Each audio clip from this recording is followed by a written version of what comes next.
Hi guys, welcome back. So today we're going to be discussing another artwork that I have for sale, and again this one warrants a whole video because of how there's a whole process, because this is what I call a final piece and a masterpiece. Not to say that it's amazing, but it's a masterpiece of that project. I actually have it framed, which is very rare for me, believe it or not, because it is expensive framing all of your work, and it is a bit more expensive on the purchaser's side because they obviously have to pay for the frame, and there's also a chance that the frame could break in transport when selling on via posting and packaging.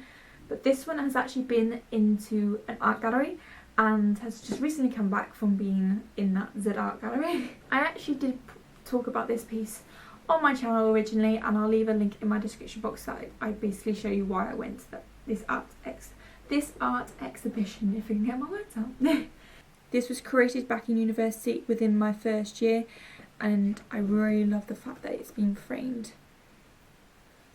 I know the angles are a bit awkward, but I'm trying to make sure the next door, well, the outside doesn't glare too much. Some really lovely earthly tones to it as well.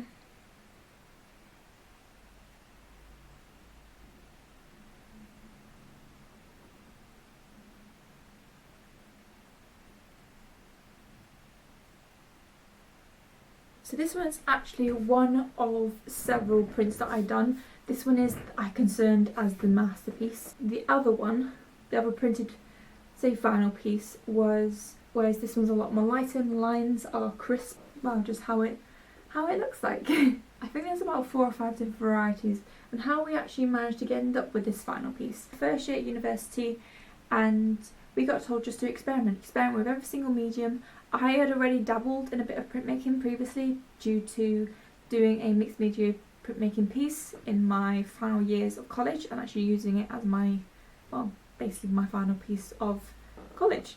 We all got given a piece of bit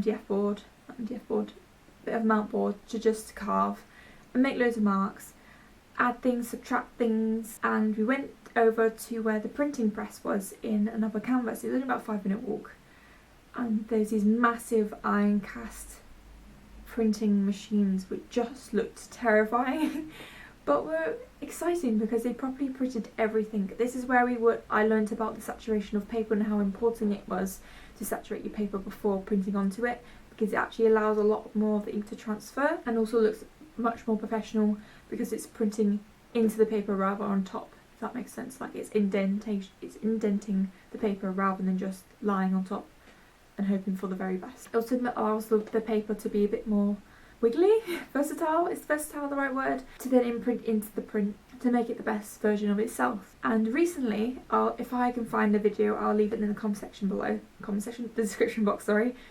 I did some reprints of it using just normal water-based ink, which worked out so much better than I thought it would, because it came out with the exact print, but it gave this weird, mystical landscape version of it, which I absolutely loved because it was just so alluring. And well, after all this time, the print still did what it did, and you knew exactly what the outcome was, but not in terms of the colour.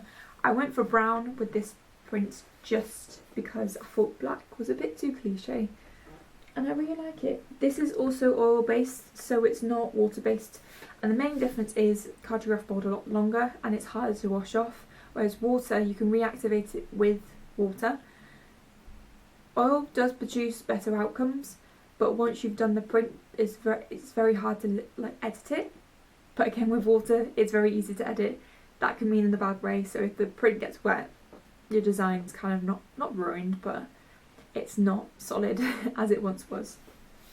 It is in a nice little IKEA frame, and it is roughly, this is A2 size, and because it is a canvas, we've got the little backing board as well, and I am retailing this at £120. I am open to offers on it, but only reasonable ones. That does include posting and packaging, because the posting and packaging is about a tenner, but if it's included I might as well.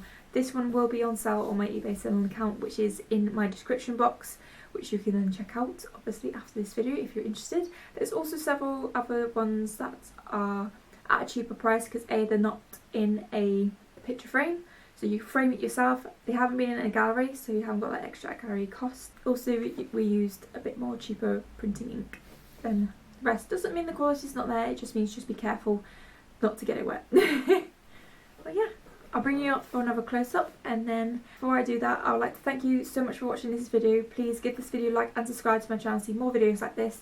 And don't forget to check out my links in my description box, which you will find where I sell all my artworks, including this one. There's also a PayPal donation page. If you'd like to make a donation, I'll be greatly appreciative for it. If not, you can't do any of that. Please just like and subscribe, because it does really help me out in the long run of the grand scheme of things will becoming full time. But if I don't see you again, I'll see you guys later for my next video.